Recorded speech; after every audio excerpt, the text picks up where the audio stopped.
Welcome back, y'all, to another album review from Hip Hop Babies. Yes, Sirski. We back. Mm-hmm. Today, I don't got no Bo Jackson jersey, but we reviewing this Boldy James today, bro. Man, Detroit's finest. Really the best rapper out in Detroit. Boldy is part of Griselda, signed to Griselda in 2020, back when Griselda was popping off. Boldy, around similar time, beginning pandemic, dropped Price Tea in China, caught the ears of a lot of the underground, was picked up by Griselda, and has been nonstop killing it ever since, just like every other Griselda member. This is the second project from Boldy and Real Bad Man. First one was Real Bad Boldy, just a little taste of what the two can get into. This one is called Killing Nothing, and it's a little bit, you change it up a little bit. You can't be doing the same stuff every time. So we're Yep. gonna deep dive this for y'all. This is the first Um, Boldy drop of the year, right? He usually drops multiple times. This is the first one, I think, so far. So, yeah, yeah. Last year he dropped only two, so he has been slowing down. He dropped, I think, four slowing down, dropping after dropping two. four in 2020, two Mm-hmm. in 2021, and then one so far this year. Mm-hmm. I fully expect another one, especially because this one's just like this is a collaboration project. Not that it's like a bad project. It's like I expect him to put out his own work every That's what year I'm by saying. The himself too. first So one. Yeah, that's what yeah. I'm saying. The first one, because he drops multiple times in a year. That's how Griselda usually does it. They've been slowing down a little bit though. hmm Yeah. So now that they've established themselves, and now we have something a little base it off of.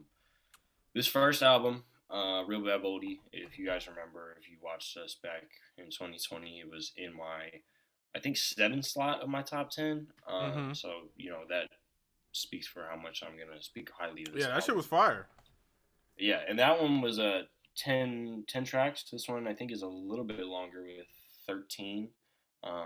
Getting a little bit more into the dynamic of Real Bad Man and Boldy. Not so much bravado, like trying to like establish himself. He's telling you from a point where he's already established himself in this album. I feel like, and he really starts off setting the tone right. The album is called "Killing Nothing." The gun is dismantled. The first song is called "Wander Under the Bridge." So all this stuff that happened, bro. I mean, nowadays with all them RICO cases and shit, you gotta disclaimer your music. So be like, it's all behind me now. And he lives that fast kind of life with dealing and doing the stuff that he does. I'm not gonna speak on it, but he moves so fast that you gotta have that water under the bridge mentality of I'm always on to the next thing. I'm always doing what's next, and none of that shit really matters because Mm-hmm. I'm about right now, about the moment. I feel like the last project was way more upbeat. Real bad Boldy, I believe, right? Yeah. And it I wouldn't say upbeat in the sense that it was like poppy. I mean, like compared to the other projects Boldy was dropping at the time, the beats Mm-hmm. on that were a little bit more cartoony, a little bit more bright. This one, they kind of took that away, especially out the gate. Like even like you're saying, the cover, gun being dismantled, killing nothing. I didn't expect such a vibe change, and I like that they did that.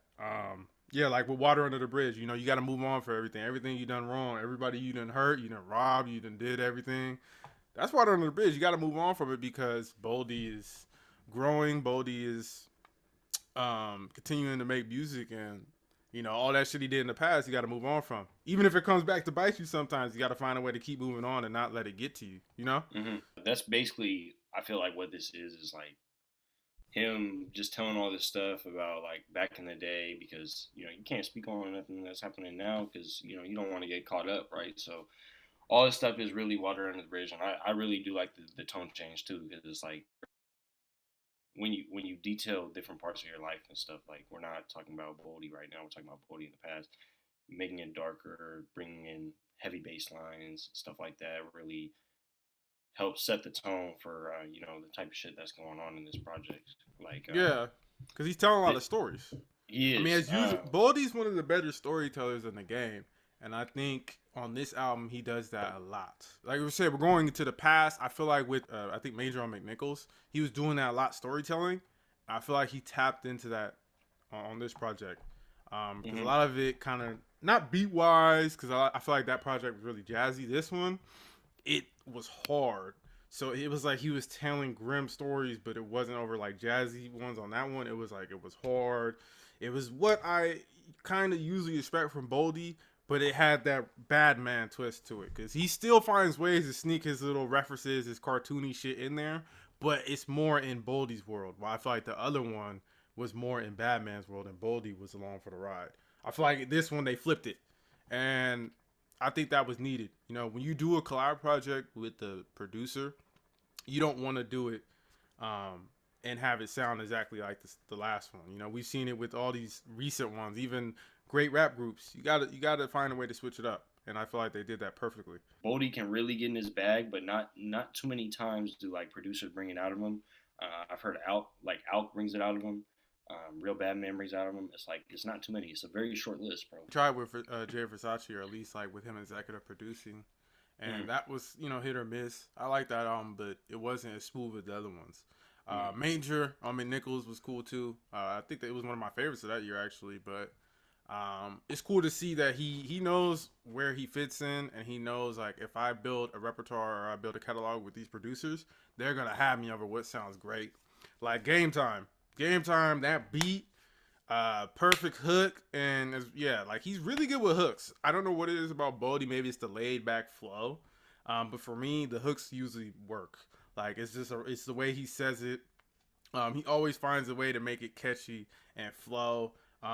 That pops up on, of course, like I think cash transactions. Finds a way to make it work, even though he's not singing or doing something you usually expect from a hook. Sometimes. Game Time is such like a bassy, like grungy type beat, and then he just comes in, no, no, bitch, it's game time, dun dun dun dun dun. You're like, damn, bro, what the Yeah, fuck? This smooth dun, as dun, fuck. like that shit. It's like when the villain or when something bad happens in a It's cartoon like or a something. Darth Vader That's what walking I'm in the saying. room. Like Baldy is a villain, and Real Batman really makes it easy for him to play the role.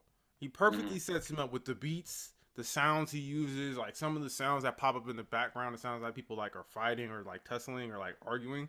I hadn't heard of Real Batman really before he started working with Baldy. He was, I don't know, maybe other people knew about him, but he wasn't really a top tier producer as far as I know. But these beats are top tier. Like he knows what he's doing. I need to see more people working with this guy. I want to see him popping up on more projects because he deserves it after working with Bodie on these two projects. Another thing I really like in this album, I want to go back to it. You were talking about the storytelling and stuff. Yeah, He has the like most like unique ways of just like talking about shit. Like, yeah, um, you can hear 100 songs about dudes talking about like how they shot somebody, right? But he out here talking about on like all the way out. He's Phil Jackson. This nigga is the head coach, bro, and he's subbing in shooters, bro. that was a dope ass line. I'm Phil Jack. I just called a play out. Shit was all bad to us. I saw it play out. Yeah, and that's one thing about Boldy. He is Zen master on the track. Like he's chill. That was like a perfect reference. Again, that I feel like he knows how chill he is. He knows that if you give him a chill beat, he'll find a pocket. If you give him a more amped up beat, he finds a pocket. Because when he was working with Billy Woods, that beat was sporadic, crazy, and he even found his pocket on that. So what that tells me is Boldy is one of those rappers.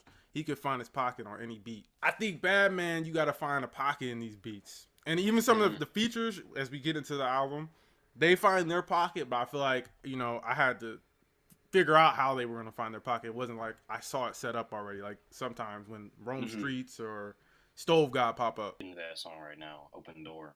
Open, yeah, shit's I crazy. feel I feel like Bodie did set the tone for the beat, and he does it for most of them because like Yeah, he always goes first, and it's not like somebody else going. So he always sets the tone for like whoever else is coming on here, and I mean it's perfect because he's like the perfect lead-in man, right? Like he's like really one way all the time, like with his cadence and stuff, and then you put anybody else on there, and it's gonna be like dynamic and like yeah, something completely different, right? So yeah. that song to me was the turning point of the album. Even though I really liked the beginning of the album, I felt like he really got into another bag, another level when he In got the the middle, most yeah, streams. when we get into the middle part and it starts to flow, I feel like the second half gets even darker. He really starts to tell darker stories. He starts just like Sig Sewer. He really starts to just paint a vivid pictures about rolling around with his homies and something dark happens, or how he needs to keep his gun on him, how he needs to keep watch all the time when he's out around because there's always someone plotting, or he's plotting, he's trying to come up on someone. I love like Bon Jovi. What is that? This ain't no Bon Jovi or something like that. Like, Yeah, niggas know how I rock. This ain't no Bon Jovi. Bon Jovi. That was cool. It was really dope, and I think for me at least with Bon Jovi, I think the reference was really like specific because Bon Jovi was one of those people that when he came out and like the older generation was listening to Bon Jovi, right? People were like, the older generation was like, y'all listen to devil's music. And nowadays, bro, like that's some soft shit, bro. Like it Yeah. ain't even that's not even hard no more, bro. Nope. We on this Nope. new shit, nigga. That's This how it ain't Bon goes. Jovi. Mm-hmm. Get that shit out of here, bro. Yep. So, I really fuck with that track. That's probably one of my top 3 beats on the project. Just yeah. God damn, that shit smooth as fuck. And when he starts playing that little piano in the background, I'm like, bro. Yeah. Who's in the studio, bro? Get this nigga out of here. He's killing it. Yeah, but yeah, with the albums that we usually like, the middle parts, or we notice a shift in the album. Like, because I feel like that's where a lot of listeners might get lost. And I feel like they know that, and Boldy knowing how to make albums, he planned the shift, it seemed like, and it worked, because when it shifted, it felt right. It didn't feel like I'm losing the album. It didn't feel like he totally changed the vibe of the album and it fucked it all up. Mm-hmm. Like weird sounds are being used, or like the references are starting to get darker. Like I like it, because you know me, I love my dark shit, so that fits right. That's right up my alley. This whole thing though flows, like it flows, bro. And he's talking about starting off where it's like, bitch, it's game time, we're going in, I'm Phil Jack, I'm calling plays out, and then we get back to the home base. He's talking about going back home and all the homies that he lost to get him to this point, and then he goes straight back into these cash transactions brought me back to life. Everybody had me down and out. Yep. And nigga, like, I opened up the trap and I became fucking Kingpin, bro. And Cash Transactions is one of my favorite tracks. He was spitting a lot on that one. I probably never loved this rap shit more than this trap shit. I got a passion for selling drugs. The way he says things, he puts emphasis on words perfectly. Another line I liked, I think Knowledge the Pirate said that. Said this one, unless I'm getting mixed up, but it was we was all G's like Gucci till you made a statement. That was a dope. Was that Knowledge? Yeah, it was. Dope featured. Again, not familiar with dude. Showed up. That was a dope ass line, especially with everything going on right now with rappers being, going to jail. And then he's got Medellin right there next to it, right? Medellin. Let's get into that. Yeah, I like Medellin. My first time hearing Crime Apple, and the mixing the Spanish and English was tight to me. We've heard that before, of course, on tracks, but I feel like that worked really well on Medellin. Yeah, I feel like Boldy really works well with like Spanish rappers, because they some slick ass niggas too, right? Like, so he's smooth, he's slick, and then he gets this guy coming on here, and then the way that he's able to change from English to Spanish, it was like, that's smooth as fuck, bro. Like, so it really did help the track go on. And Medellin is a Colombian, like central Colombia, where he's saying he's pushing so many packs. He's like the government of Colombia. Yeah. You niggas are some peddlers. Crazy. He called them peddlers.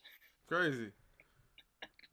I was gonna say, let's get back to Open Door, because we didn't even talk about we was talking about Boldy setting the tone for this, bro. But Rome Streets really stole the show for me on this one, bro. I'm gonna give y'all one quotable, and then y'all gotta listen to the rest, because this nigga said, "Work the pill presser before I ever had a press release. My niggas will depress triggers, then rest in peace." Yeah, Rome Streets. If you haven't been keeping up, you need to tap in with Zelda as well. He got signed, I think, was it last year, maybe the year before last year, but he's been putting in work, dropping solid projects. Whenever he pops up on the Griselda tapes, kills it. And Stove God too. Love Stove God. I love what he dropped. with I think Rock Marciano a while back now. Hmm. And whenever he pops up on Griselda albums, is dope as well. And he said, "All my bitches love the stove, not Raymond." That was a dope line for me. Yeah, that was the homie track. I love, we love when Griselda brings either Griselda members or affiliated Griselda, like basically homies. They get on a track, dope beat, kill it, dope Hmm. lines, everything. You know, Yeah, yeah. And then highlight. That was a highlight. I really think that like from that point, you were talking about it getting darker. I thought it only not only got darker, it got harder as it went on, right? Yep, Because you got Sig Sawyer on there, bro. that one caught my ear Bro, later in the track list. it's the guitar plucking, bro. Like the beat is just like somebody plucking a guitar, going like up and down and like going all around, and he just fucking went in, bro. Like I don't even. He's just talking about like how we got guns at the crib, bro. I'm just like, goddamn. Well, yeah, Um, if you listen to Boldy, he sounds like a paranoid dude. Maybe because he did so many people dirty, or because he's always around some dirty shit. So that mm, song was perfect for that because a gun. Got to keep your gun around you. That's why he has guns around him everywhere. He always mentions how he keeps a strap on him, but that was dope to see him go into detail like that. and then we got Five Mississippi. I thought that one was a really funny one because Mm-hmm. you got you think you safe in that other hood, but you got five Mississippi about to come Mississippi's, and sack your ass. which is like again a cartoony, childish like reference, like five Mississippi. You counting, you gotta make sure you counting the right time. You gotta make sure you safe. This album's it. Yeah, another recommend because I feel like with Boldy, like I don't know, it's not like I'm waiting for him to miss, but you never know. People drop a maybe bad project, mediocre, or something that doesn't live up to the standard. And I feel like he hasn't done that for me yet. I know I'm gonna get dope bars. I know I'm gonna get dope beats. I know I'm gonna probably get some good features. If he doesn't get features, I know he can hold it on his own too. I mean, he's dropped multiple projects in a year, and sometimes they're both fighting for my top spot. You feel me? He is on some other shit for real. Like Streak. I don't even know, bro, because he's got the range and he's got the producers and he's got Mm-hmm. the like collaborative with him that is just set him up for like superstardom in my eyes.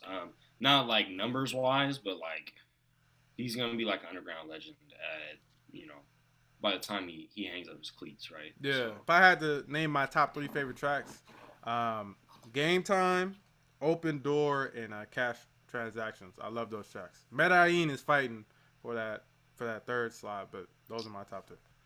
I've got three almost straight in a row. I've got Open Door, Ain't No Bon Jovi, and then Six Sawyer as my Yeah. top three. Bon And Jovi was crazy, man. yeah, bro, that beat is just wild. I don't even know what that motherfucker did on it, but when Real Bad Man gets in his bag, get the fuck out the Fuck way, out the way. cause Yeah. That's why the first album cover was a fucking car, like, driving hella fast, and it was like, get the fuck out the way, because these niggas is coming at y'all, and you either gonna change and adapt, or it's gonna mess up your project. Because this has stayed constantly in rotation, especially at this point because we're reviewing it a little after it drops. So, and I've been finding more and more almost every listen. That's why we've been taking our time because I wanted to get some quotables. I wanted to get the flow of the project, and I think this will easily be in my top 10. Yeah. I think so too. So that being said, thank y'all for listening. Thank you, Boldy and Real Batman, for this amazing project. Make sure y'all check it out. Obviously on all streaming. We are also on all streaming and YouTube, which you're watching on. Subscribe, hit the bell, put my Like numbers all up, that. Yep. inflate Rate my us on the ego. podcast. Yeah, You know what's up. and you know what? Nothing more needs to be said. Yep. Peace. Peace.